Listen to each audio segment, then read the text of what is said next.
ഇവിടെ സ്റ്റുഡൻസ് ഒക്കെ ഇരിപ്പുണ്ട്, അവരൊക്കെ പഠിപ്പിച്ചിട്ടുണ്ട്. ജീവന്റെ തലങ്ങൾ പഠിപ്പിച്ചിട്ടുണ്ട്. അതിൽ തല ഡിഫറൻസ് ഉണ്ട്, തലത്തിന് വ്യത്യാസം. ഇപ്പൊ മണ്ണിന് ജീവനുണ്ടെന്ന് പറഞ്ഞു. ജീവനുണ്ടോ മണ്ണിന്? ഉണ്ട്. ജീവൻ എങ്ങനെ ഉണ്ടെന്ന് പറയാം നമുക്ക്? സൂക്ഷ്മാണുക്കളുടെ ജീവന്റെ കാര്യമല്ല ഞാൻ പറയുന്നത്. മണ്ണിലെ സൂക്ഷ്മാണുക്കളുടെ ജീവന്റെ തോതാണ് മണ്ണിന്റെ ജീവൻ എന്നൊരു ധാരണയുണ്ട്. അതല്ല നമ്മൾ പറയുന്നത്.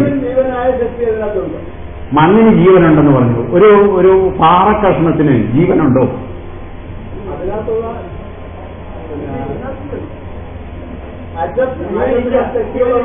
അതാ പറയണ. ഇത് ജീവന്റെ തലങ്ങൾ എന്ന് പറയുന്ന ഒരു ഭാഗമുണ്ട്. ജീവനെ പറ്റി പഠിക്കുമ്പോൾ പഠിപ്പിക്കുന്ന ഒരു സാധനമാണ്. മണ്ണിന് ജീവനുണ്ട്.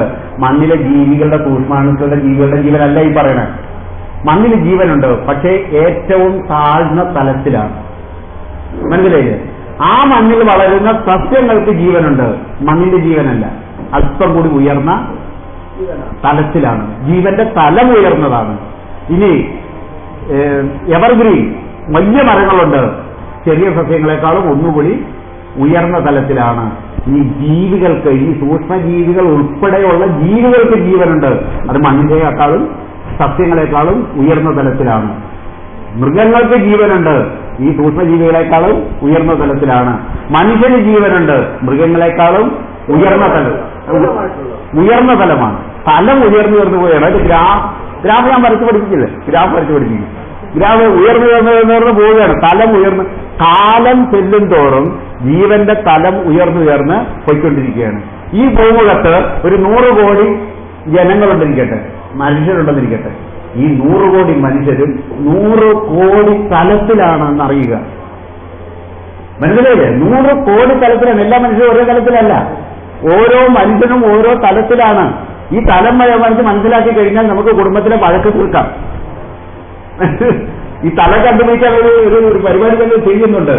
കൈ നോക്കി നമുക്ക് തമ്പ് ഇംപ്രഷൻ നോക്കി ഓരോരുത്തരുടെയും ജീവന്റെ തലം അളക്കാൻ പറ്റും. അതായത് പ്രകൃതി എല്ലാവരിലും ജീവന്റെ തലത്തിന്റെ അടയാളം ഇട്ടിട്ടുണ്ട്.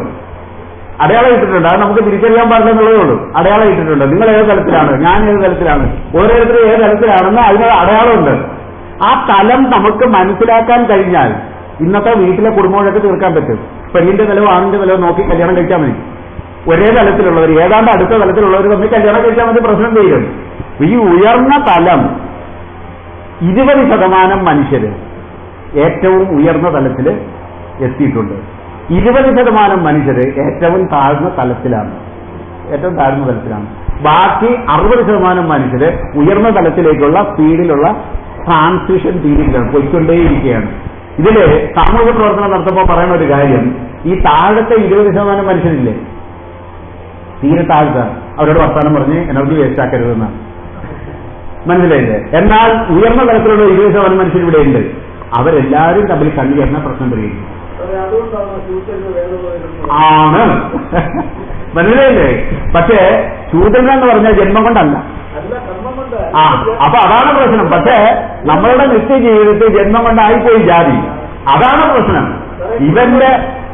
നമ്മള് ഈ സാധാരണക്കാരൻ വരെ ചിലപ്പോൾ പറയുന്ന കണ്ടെത്തലുകൾ, അവന്റെ ജാതിയൊന്നും അവിടെ ഒരു പ്രസക്തവും ഇല്ല. ഒരുപാട് ഉയർന്ന തലത്തിൽ നിൽക്കുന്ന സാധാരണക്കാരെ കണ്ടിട്ടുണ്ട്. ഈ 20% കിടക്കുന്ന കോടീശ്വരനെ ഞാൻ കണ്ടിട്ടുണ്ട്. എല്ലാത്തിലും എല്ലാം കണ്ടിട്ടുണ്ട്. മനസ്സിലായില്ലേ? എല്ലാത്തിലും എല്ലാം മിക്സഡ് ആയിട്ട് കിടക്കുകയാണ്. അപ്പൊ നമ്മൾ സാമൂഹ്യ മാറ്റത്തിനായി പരിശ്രമിക്കും. സമൂഹത്തെ ഒറ്റ ദിവസം കൊണ്ട് മാറ്റാമെന്ന് ആരും കരുതണ്ട. പക്ഷെ ഒരു കാര്യം അറിഞ്ഞിരിക്കുക, ഉയർന്ന തലത്തിൽ ചിന്തിക്കുന്ന, ഉയർന്ന തലത്തിലെത്തിയ 20% മനുഷ്യര് ഈ ഭൂമുഖത്തുണ്ട്. ഇവരെല്ലാവരും കൂടി ഒന്ന് കണ്ണികേറാനുള്ള അവസരം, ഒരുമിച്ച് ഒന്ന് കൂടിയിരിക്കുക. അവർ കൂടിയിരുന്നാൽ ഈ 60% വേഗം കൊണ്ടുവരാൻ പറ്റും. ഈ ഏറ്റവും താഴ്ന്ന തലത്തിൽ കിടക്കുന്ന 20% എങ്ങനെ കൈകാര്യം ചെയ്യണമെന്ന് മനസ്സിലാക്കാൻ പറ്റും. അത് ജീവന്റെ തലങ്ങളെപ്പറ്റി വ്യക്തമായി പഠിച്ച് മനസ്സിലാക്കിയാൽ മാത്രം മതി. ഇപ്പൊ അരിക്ക് നെല്ലിനേക്കാളും ജീവന്റെ തലം താഴെയാണ്. നമ്മൾ താഴെയാക്കി, നെല്ലിനേക്കാളും ഒരു പടി താഴെയാക്കി. പുഴുങ്ങുമ്പോൾ ഒരു പടി കൂടി താഴെയാക്കി. ജീവന്റെ തലം താഴോട്ട് കൊണ്ടുപോയി. രാസവളം പ്രകൃതി തന്നെയാണ്. രാസവളവും പ്രകൃതി തന്നെയാണ്. പക്ഷേ മണ്ണിനേക്കാളും താഴ്ന്ന തലത്തിലേക്ക് മണ്ണിനെ കൊണ്ടുപോകുന്നു എന്നുള്ളതാണ് അവരുടെ തെറ്റ്. ജീവന്റെ തലം കാലം ചെല്ലുന്തോറും താഴോട്ടടിക്കരുത്. ജീവന്റെ തലത്തെ മുന്നോട്ട് ആനയിക്കാനാണ് സകല ജീവജാലങ്ങളും സസ്യജാലങ്ങളും. അതിന് വിരുദ്ധമായി ചെയ്യരുത്. അതാണ് രാസവളത്തിന്റെ കുഴപ്പം. മനസ്സിലായില്ലേ? കീടനാശിനിയുടെ കുഴപ്പം ജീവന്റെ തലത്തെ അവൻ അടിച്ച് നശിപ്പിക്കുന്നു. അടിപ്പിക്കരുത്, മുന്നോട്ട് കൊണ്ടുപോകും. നമ്മൾ ശൈവകർഷകരെന്നൊക്കെ പറയുന്നത് ഒരുതരം വരട്ടുതന്ത്രം പറയുന്നത് ആചരണമാണ്. അത് പ്രായോഗികമല്ലാത്ത വരട്ടുതന്ത്രം പറയുന്നത് വരട്ടുവാദികൾ. അതാണ് കുഴപ്പം. മനസ്സിലായില്ലേ? അതിന് സാറ് പറഞ്ഞതുമായിട്ട് ബന്ധപ്പെട്ട് സാറിനോട് ചോദിച്ച് കാര്യം മനസ്സിലാക്കാൻ പറ്റും. സാറ് പറഞ്ഞില്ല നമ്മളാണ് ഏറ്റവും വലിയ കീടങ്ങൾ. തീർച്ചയായിട്ടും നമ്മളാണ് അല്ലേ അക്കോമഡേറ്റ് ചെയ്യാൻ കഴിയാത്തവണ്ണം കഴിയുന്ന ഒരു ഒക്കെ മനസ്സിലാക്കുക. മറ്റേ പ്രകൃതി അവരുടെ നിർദ്ധാരണം കൊണ്ട് അവരെ എല്ലാം നിയന്ത്രിച്ച് സമുദ്രാവസ്ഥ നിയന്ത്രിക്കും. പക്ഷെ നമ്മളായ കീടങ്ങൾ അതൊന്നും ചെയ്യുന്നില്ല. എന്ന് മാത്രമല്ല അതിജീവനത്തിന് വരട്ടുതന്ത്രങ്ങളും പിന്നെ എന്താ പറയുന്നത് വരട്ടുവാദങ്ങൾ എന്താ പറയുന്നത് സർവൈവൽ ഓഫ് ദി ഫിറ്റസ്റ്റ് ആണ്. ഇപ്പൊ സർവൈവൽ ഓഫ് ദി ഫിറ്റസ്റ്റ് ആയി സർവൈവലിന് വേണ്ടി ഫിറ്റസ്റ്റ് മറ്റേ നമ്മൾ അഡോപ്റ്റ് ചെയ്യാം. ഇപ്പൊ സാറ് പറഞ്ഞു നമ്മള് ഈ ഒരു ജീവിയും ഇവിടെ പ്രകൃതിക്ക് ആവശ്യമില്ലാത്ത ഒരു ജീവിയും ഇല്ല. പക്ഷെ നമ്മളുടെ സാറ് തന്നെ പറഞ്ഞു ഇവരെ എന്നെ കൂടെ മനസ്സിലാക്കി തന്നെ നമ്മളൊരു ജീവിയെ അടിയിലോ കെടിയോ വെച്ച് പിടിക്കണമെന്ന്. നമ്മൾ ഇത് പറഞ്ഞാൽ തീർച്ചയായിട്ടും നമ്മളെ അഴിക്കാൻ പിടിക്കുന്ന ആളിന് നമ്മളൊരു വടി കൊടുക്കുകയായിരുന്നു. തീർച്ചയായിട്ടും അങ്ങനെ പറയുമ്പോഴാണ് നമ്മൾ വരട്ടുതന്ത്രം പറയുന്നത്. ഇതിനെക്കുറിച്ച് സാറിന് വിശദീകരിച്ചാൽ biological control, natural biological control തകർത്തത് നമ്മളാണ്. മനസ്സിലായില്ലേ? പട്ടിയെ എലി പിടിക്കാൻ അനുവദിക്കാത്തത് നമ്മളാണ്. അല്ലെ പട്ടിയെ ഇല്ലായ്മ ചെയ്തത് നമ്മളാണ്. പട്ടിയെ വളർത്തിക്കൊണ്ട് കുറുക്കനെ ഇല്ലാണ്ടാക്കിയത് നമ്മളാണ്. കുറുക്കൻ ചെയ്യേണ്ട ജോലിയിൽ നമ്മൾ ഏറ്റെടുക്കണം. അത്രേ ഉള്ളൂ. പാമ്പിനെ നശിപ്പിച്ചു നമ്മൾ, അതുകൊണ്ടാണ് എലിയുടെ ശല്യം ഉണ്ടാകുന്നത്. അതെ. പക്ഷെ നമ്മളിന്ന് പറയുമ്പോൾ നിങ്ങൾ എലിയെ കൊല്ലുന്നുണ്ടോ? എലിയെ കൊല്ലുന്ന ഇതാണ്. അല്ല, അനധികൃതമായി പെരുകുന്ന ജീവി കീടമാണ്. സമ്മതിച്ചേ?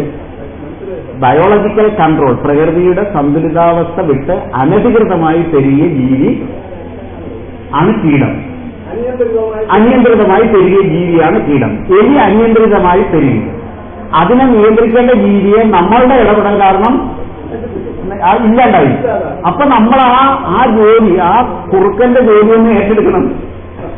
മനസ്സിലായില്ല? അല്ലെങ്കിൽ നമ്മൾ അതനുസരിച്ചുള്ള ഒരു കൃഷിയിടം ഡിസൈൻ ചെയ്തിട്ട് അതിനകത്ത് താമസിക്കണം. ഇക്കോളജിക്കൽ ഫാമിംഗ് എന്ന് പറയുന്ന ഒരു ഡിസൈനുണ്ട്. അത് ഒരു മിനിമം 1 ഏക്കറെങ്കിലും വേണം ഒരാൾക്ക്. 4 സെന്റിൽ താമസിക്കുന്നവനോട് എലിയെ സ്വാഭാവികമായിട്ട് നിയന്ത്രിക്കണമെന്ന് പറയാൻ നമുക്ക് അവകാശമില്ല. ഒരു മനുഷ്യന് ജീവിക്കാൻ ആവശ്യമായ ഭൂമി കൊടുക്കാനുള്ള ഒരു സാമൂഹ്യ നിയമം ഇവിടെ വന്നിട്ടില്ല. അത് വരുമ്പോഴേ പ്രശ്നം പരിഹരിക്കുള്ളൂ. അതൊരു പ്രകൃതി. അതുകൊണ്ടാണ് ഞാൻ പറഞ്ഞത്, ഇപ്പൊ ഭൂമിയിൽ ഒരു മനുഷ്യനെ ഇവിടെ ജീവിക്കണം എന്നുണ്ടെങ്കിൽ അവനൊരു ടെറിട്ടറി, ഒരു ഭൂമി വേണം. അത് നമ്മളുടെ സാമൂഹ്യ നിയമത്തിൽ വന്നിട്ടില്ല. അത് സാമൂഹ്യ നിയമത്തിൽ കൊണ്ടുവരുന്ന പ്രശ്നമൊക്കെ പരിഹരിക്കും. അപ്പൊ അതിനനുസരിച്ചുള്ള ഒരു ഡിസൈൻ നമുക്ക് ഉണ്ടാക്കാം. വേണമെന്നില്ല.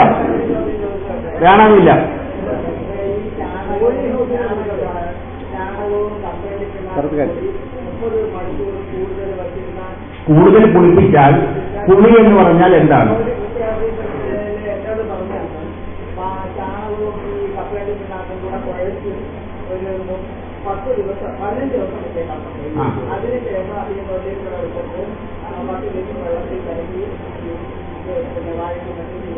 അതെ.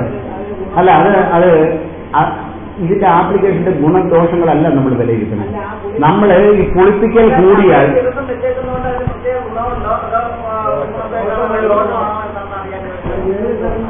10 ദിവസം വെക്കുമ്പോൾ ഉണ്ടാകുന്ന പുളിപ്പ് ആസിഡിറ്റി ഉള്ള മണ്ണിലേക്ക് ഒഴിച്ചാൽ ഗുണമായിരിക്കുമോ ദോഷമായിരിക്കുമോ?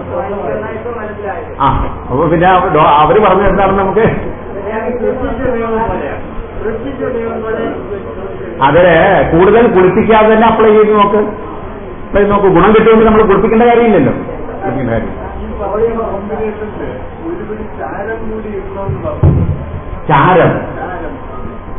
ചാരം കുമ്മായം പോലെ തന്നെയാണ് ജീവികളെ കൊല്ലും. ചാരവും കുമ്മായവും ഇടുമ്പോൾ സകല ജീവികളും ചത്തുപോകും. അത് കാരണം ബാക്ടീരിയൽ ആക്ഷൻ ഉള്ളപ്പോ ഇപ്പൊ ബാക്ടീരിയൽ ആക്ഷൻ ഫ്ലറിഷ് ചെയ്ത് നിൽക്കുമ്പോൾ അതിനകത്ത് ചാരം ഇട്ടാൽ നേരെ റിവേഴ്സ് ആക്ഷനാണ്. ഞാൻ നേരത്തെ പറഞ്ഞു ഇക്കോളജിയുടെ നിയമം സാറ്റിസ്ഫൈ ചെയ്യണ്ടോ നോക്കുക. നിങ്ങൾ ആര് പറഞ്ഞു എന്ന് നോക്കണ്ട.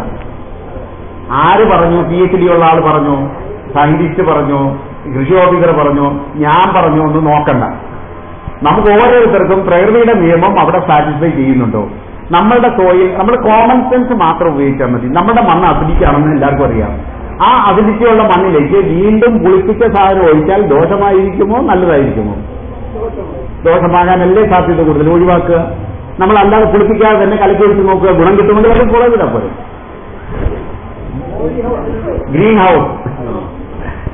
ഗ്രീൻ ഹൗസിനെ നമ്മൾ പ്രൊമോട്ട് ചെയ്യണ്ട എന്നാണ് എന്റെ അഭിപ്രായം. കാരണം ഗ്രീൻ ഹൗസ് എന്ന് പറഞ്ഞാൽ ഗ്രീൻ പോളി ഹൗസ് എന്ന് പറഞ്ഞാൽ ഗവൺമെന്റിന്റെ ഒരു പോളിസിയുടെ ഭാഗമായി വന്നു കയറിക്കൊണ്ടിരിക്കുന്ന ഒരു സാധനമാണ്. ഇത് വേണ്ടത് മരുഭൂമിയിലോ മഞ്ഞു പ്രദേശത്തോ ഒക്കെ ആകാം. ഇവിടെ നമ്മൾ ചെയ്യരുത്. കാരണം പോളി ഹൗസ് എന്ന് പറഞ്ഞാൽ ഒരു പ്രൊട്ടക്റ്റഡ് ഏരിയയിലാണ്. അതായത് നമ്മളുടെ പ്രതിരോധ ശക്തി ഇരിക്കുന്നത് പ്രതിരോധ ശക്തിയുള്ള സസ്യത്തിലെ പ്രതിരോധ ശക്തിയുള്ള ഭക്ഷണം കഴിച്ചാലാണ് നമ്മുടെ പ്രതിരോധ ശക്തി ഉണ്ടാവുക. നമ്മൾ പറയുക കീടം കുത്തണം എന്നാണ്. ഒരു ചെടിയെ ഒരു കീടം വന്ന് കുത്തുമ്പോൾ ആ ചെടിക്ക് അങ്ങോട്ട് ഓടിപ്പോകാൻ പറ്റില്ല. അതവിടെ നിന്ന് കുത്തുകൊള്ളും. അത് വെറുതെ കുത്തുകൊള്ളുക മാത്രമായിരിക്കും ചെയ്യുക. എന്തായിരിക്കും ചെയ്യുക? ഈ കീടം കുത്താതിരിക്കാനുള്ള പ്രതിരോധ സംവിധാനം സ്വയം അവര് ഡെവലപ്പ് ചെയ്യും. ആ പ്രതിരോധ സംവിധാനമാണ് നമ്മുടെ പ്രതിരോധ സംവിധാനം എന്ന് നമ്മൾ തിരിച്ചറിയണം. മനസ്സിലായില്ലേ? നമ്മുടെ പ്രതിരോധ സംവിധാനത്തെ ട്രിഗർ ചെയ്യുന്നത്, കാര്യക്ഷമമാക്കുന്നത് ഇത്തരം സസ്യങ്ങളിൽ നിന്നും വരുന്ന പ്രതിരോധ സസ്യങ്ങളിൽ നിന്നേ നമുക്ക് ഭക്ഷണമുള്ളൂ. ആ ഭക്ഷണത്തിലെ പ്രതിരോധ സംവിധാനമാണ് നമ്മളുടെ പ്രതിരോധം. സസ്യങ്ങളുടെ ഭക്ഷണത്തിലെ പ്രതിരോധ സംവിധാനം ആ സസ്യം നേടിയെടുക്കുന്ന പ്രതിരോധ സംവിധാനമാണ്. നിങ്ങൾ പോളി ഹൗസിൽ കൃഷി ചെയ്ത് വയറുനിറച്ച് നിന്നോളൂ, ഒരു കുഴപ്പമില്ല. പോളി ഹൗസിൽ തന്നെ താമസിച്ചോണം, പുറത്തിറങ്ങരുത്. കാരണം കൂടി അറിഞ്ഞോളൂ. കാലം ചെല്ലും തോറും ടെമ്പറേച്ചർ കൂടിക്കൊണ്ടിരിക്കും. യാതൊരു സംശയം ആർക്കും വേണ്ട. ടെമ്പറേച്ചർ കൂടിക്കൊണ്ടിരിക്കും. ബാക്ടീരിയയും വൈറസുകളും പ്രോട്ടോസോമുകളും മനുഷ്യനൊഴിച്ചുള്ള സകല ജീവജാലങ്ങളും കരുത്താർജിച്ചുകൊണ്ടിരിക്കും. മനുഷ്യൻ കരുത്താർജിക്കുന്നതിന് പരിധിയുണ്ട്. അതിനപ്പുറത്തേക്ക് അവന് പോകാനാവില്ല. ബാക്കിയുള്ള എല്ലാവരും കൂടി നമ്മളെ തിന്നുകളെ അവർ കരുത്താർജിച്ചിട്ടിരിക്കുകയാണ്. കാലം ചെല്ലും തോറും വൈറസുകൾ കരുത്താർജിച്ചുകൊണ്ടിരിക്കുന്നു. മ്യൂട്ടേഷനും സകല ഡെവലപ്മെന്റ്സ് അവർ നടന്നുകൊണ്ടിരിക്കുകയാണ്. അവർ ഈ സാഹചര്യത്തിനനുസരിച്ച് മാറിക്കൊണ്ട്, ചൂടിനെതിരെ മാറിക്കൊണ്ട്, പ്രതിരോധം നേടിക്കൊണ്ട് അവർ വളരുന്നു. നമ്മൾ പ്രതിരോധം നേടാതെ വളരുന്നു. ആന്റിബയോട്ടിക് എടുത്ത് രക്ഷപ്പെടാൻ നോക്കുന്നു. എത്ര നാം പ്രതിരോധ ഇഞ്ചക്ഷനിലൂടെ നേടാൻ നോക്കുന്നു. അതുകൊണ്ട് ഗ്രീൻ ഹൗസ് ഒരു പട്ടിണി വരികയാണെങ്കിൽ ഒരു ഗ്രീൻ ഹൗസ് ഉണ്ടാക്കിയിട്ട് അതിനകത്ത് ഇച്ചിരി ഭക്ഷണം ഉണ്ടാക്കി തിന്നോ, കുഴപ്പമൊന്നുമില്ല. പക്ഷേ കേരളം പോലെ ഇത്രയും ക്ലൈമറ്റ് അനുകൂലമായിട്ടുള്ള ഒരു പ്രദേശത്ത് ഗ്രീൻ ഹൗസ് ടെക്നോളജി ഇൻട്രൊഡ്യൂസ് ചെയ്യുന്നത് മഹാ അപരാധമാണ്. കൃഷിക്കാരനെ പറ്റിക്കാൻ വേണ്ടി ചെയ്യുന്ന ഒരു ഗവൺമെന്റ് പദ്ധതിയാണ്.